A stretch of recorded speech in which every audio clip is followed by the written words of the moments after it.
Bonjour, un nouveau cours de grammaire, les pronoms personnels. Vous allez vous amuser, suivez-moi. Combien de pronoms personnels nous avons? Regardez, le, la, les, te, me, lui. Ah, ils sont nombreux, mais ne vous inquiétez pas. Nous allons les classer pour les étudier d'une façon très simple. Alors, nous allons commencer par les pronoms personnels sujets. Regardez cette phrase. Le joueur frappe la balle. Quel est le sujet du verbe frapper? Nous avons le verbe frapper ici. Quel est son sujet? Son sujet, c'est le joueur. Et cette phrase-ci, ce joueur est le meilleur joueur au monde. Alors, on a répété le sujet, ce joueur. Pour ne pas répéter le sujet encore une fois, je peux le remplacer par il. Il est le meilleur joueur au monde.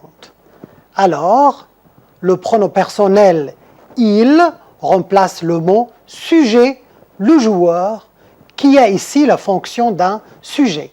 Et pourquoi remplacer un sujet? Pour éviter la répétition. Regardez ces phrases. Je vais au cinéma. Tu viens avec moi? Oui, invitons Paul. Il aime aller avec nous. Et Sylvie, que penses-tu? Elle fait ses devoirs. Samy, Fouad, vous allez avec nous? Non, nous voulons aller au stade. Regardez. Je, tu, il, tu encore, elle, vous, nous. Ce sont quoi? Ce sont tous des pronoms sujets aussi. Alors, pour résumer, les pronoms personnels qui ont la fonction d'un sujet sont je, tu, il, elle, et pour les pluriels, nous, vous, il, elle. Et il ne faut pas oublier que le verbe s'accorde toujours avec son sujet. D'autres fonctions. Nous avons les pronoms personnels, complément d'objet direct. Regardez cette phrase. Est-ce que tu lis ce roman? Oui, je le lis. Il est très intéressant. Regardez le mot « ce roman ». Alors, tu lis quoi? Tu lis le roman. Alors, le roman est un nom qui a la fonction d'un complément d'objet direct. Et quelle est la nature de ce complément d'objet direct? C'est un nom masculin singulier. Comment j'ai remplacé ce nom dans la deuxième phrase avec le pronom le? Pour ne pas dire oui, je lis le roman, pour ne pas répéter le mot, j'ai utilisé le pronom le. Alors qui a toujours la même fonction. C'est un complément d'objet direct, mais de nature pronom. Autre exemple. Est-ce que tu lis cette lettre? Oui, je la lis. Elle est de ma sœur. La même chose. La lettre ou cette lettre, c'est un complément d'objet direct. Nom de chose, féminin. Ici, ce n'est pas masculin, c'est féminin singulier. Et qu'est-ce que j'ai utilisé pour remplacer, pour ne pas répéter ce nom une deuxième fois? J'ai utilisé la. Je la lis.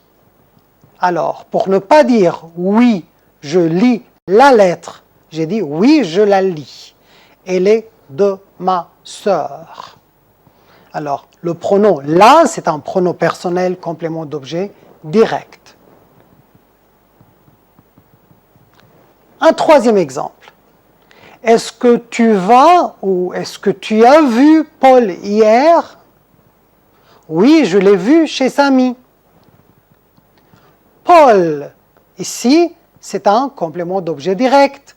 Mais ici, c'est un nom de personne, masculin, singulier aussi. Je dois le remplacer par le pronom le, parce que c'est masculin. Regardez, oui, je l'ai vu chez Samy. J'ai utilisé le L apostrophe parce que le suivi par un nom commençant par une voyelle devient L apostrophe. Alors, le L apostrophe ici, c'est un pronom personnel, complément d'objet direct qui a remplacé le nom Paul, qui est un nom de personne masculin singulier. La même chose si le nom est féminin, comme dans l'exemple. As-tu rencontré Sylvie hier? Oui, je l'ai rencontrée au restaurant. Alors, Sylvie, qui est un complément d'objet direct, nom de personne, féminin singulier, et je devais la remplacer par la, mais j'ai utilisé le L apostrophe comme vous voyez, parce qu'elle est suivie par une voyelle aussi. Voilà, le L apostrophe, un pronom personnel, complément d'objet direct. D'autres exemples, je peux te voir demain. Oui, tu peux me voir à 2 heures. Alors ici, le te ou me, ce sont aussi des pronoms personnels complément d'objet direct. C'est-à-dire, je peux voir toi, oui, tu peux voir moi. C'est complément d'objet direct, mais je ne peux pas dire toi ou moi. Je l'ai remplacé par te et me avant le verbe. Sylvie vous a rencontré hier? Oui, elle nous a rencontrés hier soir. De même, vous et nous, ce sont aussi des pronoms personnels compléments d'objet direct. Alors, nous avons vu les pronoms personnels sujet et les pronoms personnels compléments d'objet direct. Maintenant, nous allons voir les pronoms personnels compléments d'objet indirect, mais non de personne. Suivez. Regardez l'exemple. Qu'est-ce que tu as donné à Paul? Je lui ai donné le livre de français. Paul, quelle est la fonction de Paul ici? Donner quelque chose à Paul. À Paul, c'est complément d'objet indirect, nom de personne. Et quelle est sa nature? C'est un nom masculin singulier. Qu'est-ce que j'ai remplacé? J'ai remplacé le mot Paul par quoi? Par Louis. Je lui ai donné le livre de français. Alors, Louis, c'est le pronom personnel complément d'objet indirect que j'utilise pour remplacer un nom masculin singulier, complément d'objet indirect, nom de personne. Et pour le féminin, comme l'exemple, as-tu téléphoné à Sylvie hier? Oui, je lui ai téléphoné à 8 heures du soir. Alors Sylvie, qui est un complément d'objet indirect, féminin, j'ai remplacé par lui. Alors, c'est la même chose.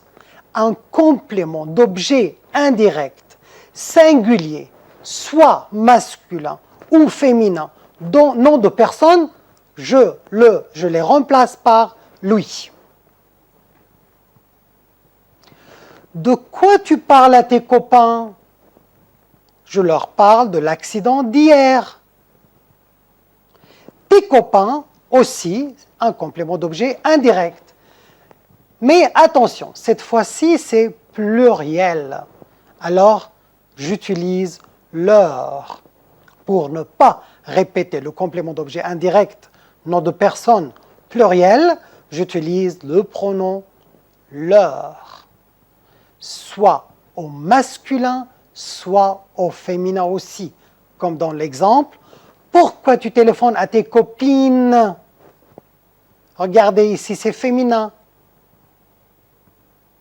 Je leur téléphone pour les inviter à mon anniversaire. Voilà. Alors, j'utilise leur si le complément d'objet indirect est au pluriel. Et voilà notre tableau qui résume tout.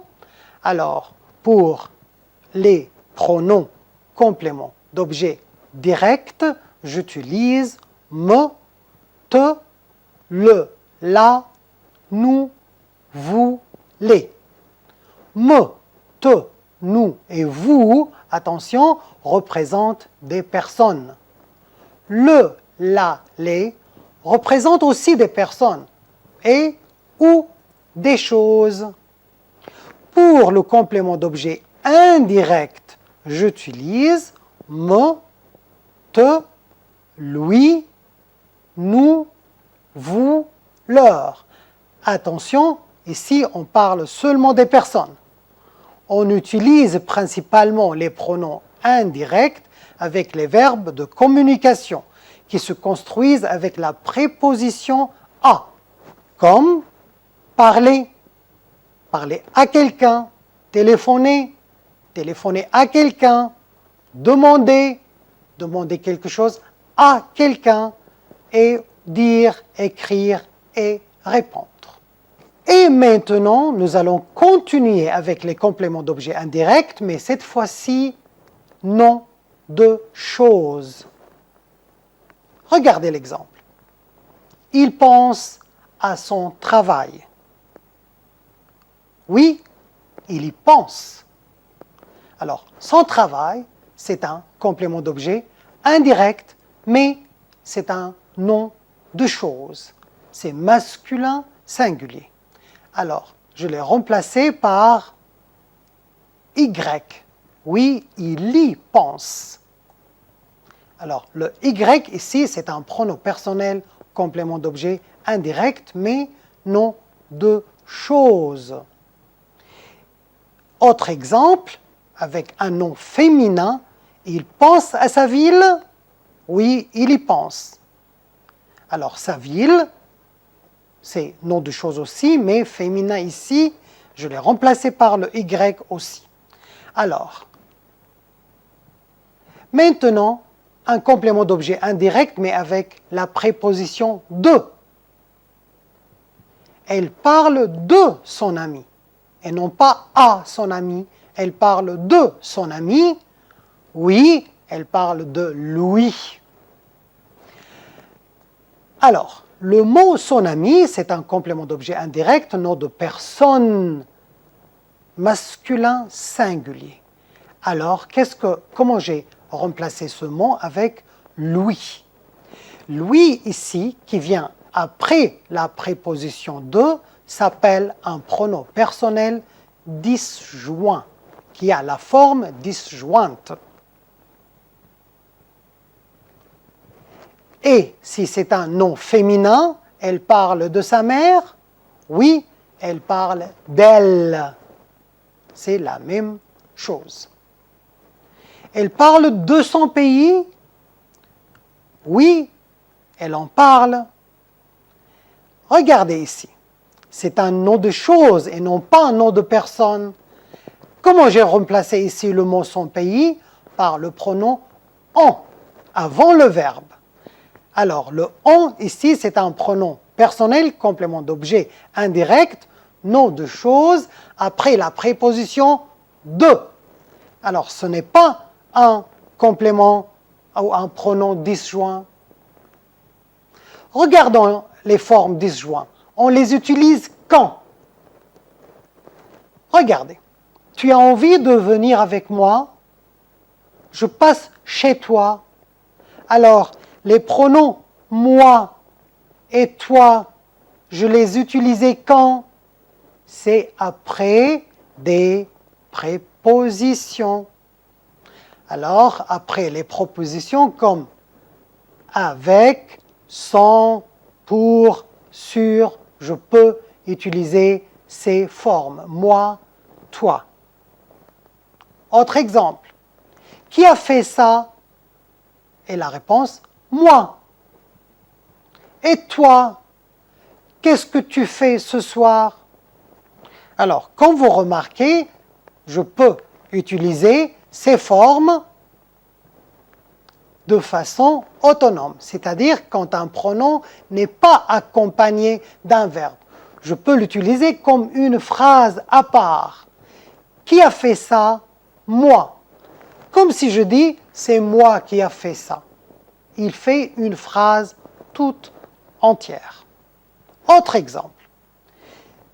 C'est toi qui es le frère de Jean? Alors, je peux les utiliser après c'est ou ce n'est pas. Autre exemple. Oui, merci. Et toi, tu viens aussi? Regardez. Toi, tu. Alors, je peux les utiliser pour accentuer le sujet, pour mettre le sujet en valeur. Pour résumer ces formes, je peux dire que pour les singuliers, je peux utiliser moi, toi, lui, elle.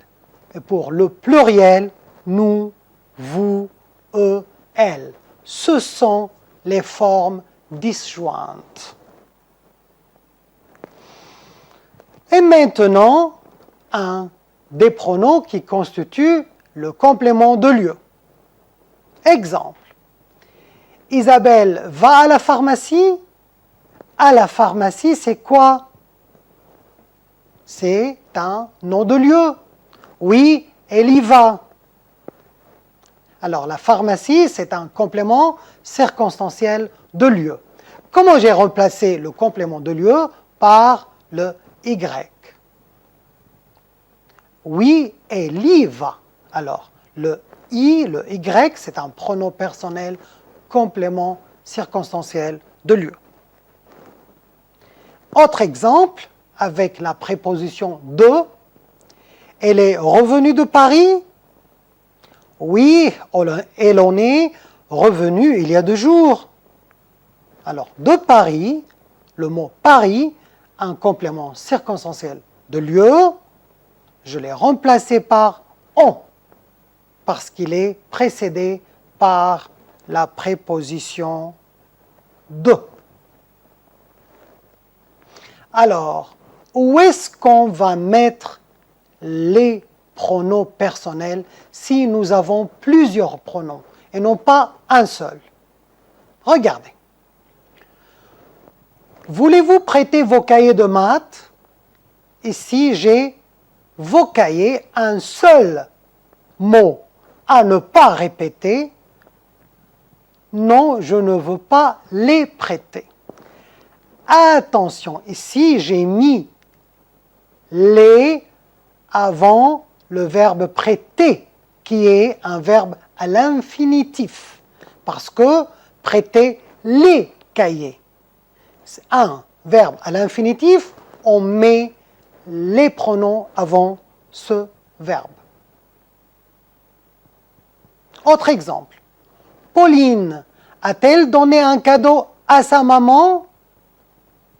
À sa maman, complément d'objet indirect, donné à sa maman, alors où est-ce que je dois mettre ici le complément d'objet indirect comme pronom?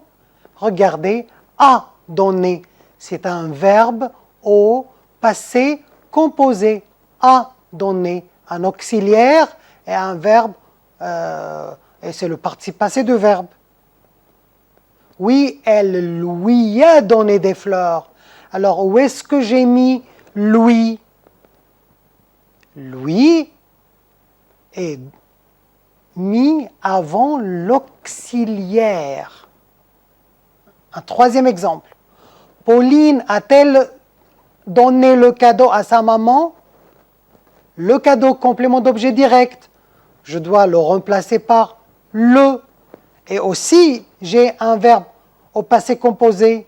Alors, il faut mettre le avant l'auxiliaire. Oui, elle l'a donné à sa maman. L'a donné avant l'auxiliaire. Maintenant, regardez cet exemple avec 2 compléments. Pauline a-t-elle donné le cadeau à sa maman?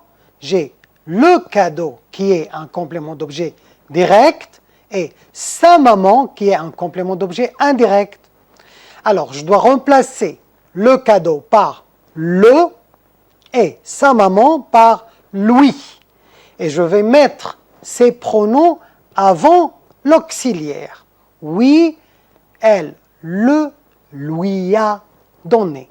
Les deux compléments, le et lui, avant l'auxiliaire.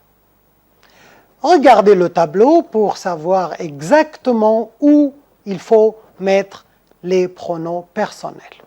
Regardez ici, j'ai le verbe. Et tous les pronoms doivent être avant le verbe. En commençant par le complément d'objet direct, le complément d'objet indirect, deuxième personne, comme me, te, nous, vous. Alors, me, te, nous, vous viennent en premier lieu. Puis, le complément d'objet direct, troisième personne, le, la, les et l'apostrophe viennent après. Le complément d'objet indirect avec la préposition a et de troisième personne comme lui, leur ou y viennent en troisième lieu et le en quatrième positionnement. Regardez les exemples. J'amène votre groupe à la piscine. Je vous y amène. Je n'ai pas demandé de renseignements à Marie. Je ne lui en ai pas demandé. Passons finalement aux activités. Première activité, complétez les phrases suivantes avec le, la et l'apostrophe ou les. Tu mets ta robe rouge? Oui, je mets. Pour ne pas répéter le mot robe, qui a ici la fonction d'un complément d'objet direct, alors je dois choisir entre le, la, les. Puisque le mot robe est un nom au féminin singulier, alors je dois choisir le pronom la. Regardez, oui, je la mets. Le car arrive et je le vois, c'est-à-dire je vois le car, complément d'objet direct aussi. Il cherche ses clés, oui, il cherche ses clés. Alors, ses clés, complément d'objet direct. Et pluriel, je vais utiliser les. Oui, je les cherche. Mes amis entrent, j'accueille. J'accueille qui? J'accueille mes amis, complément d'objet direct, pluriel. Je les accueille. Il y a un oiseau dans l'arbre. Entends-tu? C'est-à-dire, tu entends l'oiseau? Alors, complément d'objet direct, je dois le remplacer par le. Mais puisque c'est suivi de entendu voyelle, je vais choisir l'entendu. Ils essaient ses pantalons? Oui, il les essaie, complément d'objet direct. Il essaie les pantalons. Philippe écrit une lettre. Il met la lettre à la poste. Alors, on a supprimé la lettre qui est un complément d'objet direct et on a remplacé par la. Voici ton ami. Appelle ton ami. Complément d'objet direct. Alors, appelle le. C'est à vous ici de choisir maintenant les pronoms. Regardez cette histoire. Ce livre est formidable. J'ai commencé. J'ai commencé quoi? J'ai commencé le livre. Alors, je l'ai commencé ce matin. Et je ne peux quitter. C'est-à-dire, je ne peux pas quitter le livre. Aussi un complément d'objet direct. Avant de connaître la fin de l'histoire. J'aime beaucoup mon chat. Je donne du lait. Je donne du lait au chat, c'est-à-dire un complément d'objet indirect. Je lui donne du lait le matin, puis je l'amène au jardin, c'est-à-dire j'amène le chat au jardin pour qu'il joue en plein air. Julie vient de fêter ses 21 ans. Elle était très heureuse. Je lis un sujet. Elle était très heureuse avec ses amis. Elles lui ont acheté de beaux cadeaux. C'est-à-dire, les amis ont acheté de beaux cadeaux à Julie. Complément d'objet indirect. Et elle leur offre des gâteaux. C'est-à-dire, Julie offre des cadeaux à ses amis. Elle a passé une très belle soirée avec elle, avec ses amis, après la préposition avec. Et finalement, complétez les phrases suivantes avec le pronom personnel convenable. Je cueille une rose et je l'offre à ma mère. Quand il voit ses sœurs, dit bonjour. Il leur dit bonjour. Alors, il dit bonjour à ses sœurs. Si tu vois Pierre, dis à Pierre bonjour, c'est-à-dire dis lui bonjour. Mes amis arrivent, j'accueille mes amis, je les accueille. Nous prenons nos cahiers et nous rangeons les cahiers, complément d'objet direct, alors nous les rangeons. Je choisis une pomme, je lave la pomme, complément d'objet direct, et je mange la pomme, c'est-à-dire je la mange. Mes amis ont fait un anniversaire très intéressant. À moi, alors mes amis m'ont fait un anniversaire très intéressant. C'était notre cours pour aujourd'hui. Au revoir.